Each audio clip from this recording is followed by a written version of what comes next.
Middle east यानी पश्चिम Asia में तनाव भरी खबरें तो आप रोज सुन रहे होंगे, लेकिन आज हम बात करेंगे उन भारतीय जहाज़ों और नाविकों की जो इस तनाव के बीच समंदर के बीचों बीच फंसे हैं। ईरान और अमेरिका के बीच जो खींचातान चल रही है उसका सीधा असर समुद्री रास्ते पर पड़ा है। सबसे ज्यादा हलचल है स्ट्रेट ऑफ हॉर्मुज में, जहां दुनिया का सबसे बड़ा व्यापार गुजरता है। सबसे पहले एक राहत भरी खबर। विदेश मंत्रालय MEA ने जानकारी दी है कि भारत सरकार की कोशिशें रंग लाई हैं।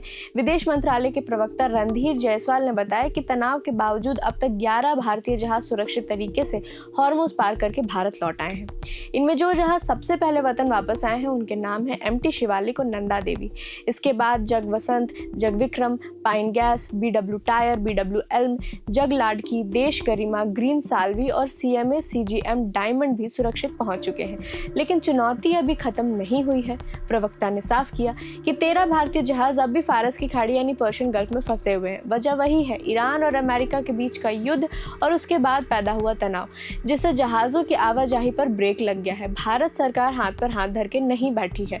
रणधीर जायसवाल के मुताबिक हमारी ईरानी अधिकारियों के साथ लगातार डिप्लोमेटिक बातचीत चल रही है।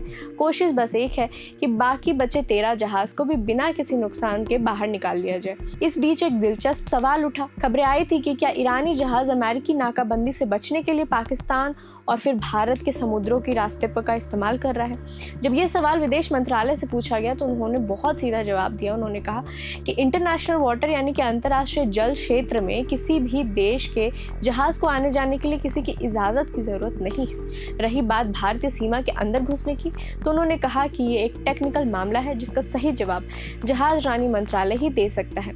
हमारे नाविक कितने सुरक्षित हैं? जहाज़ों के साथ साथ सबसे बड़ी चिंता होती है उन पर मौजूद लोगों की।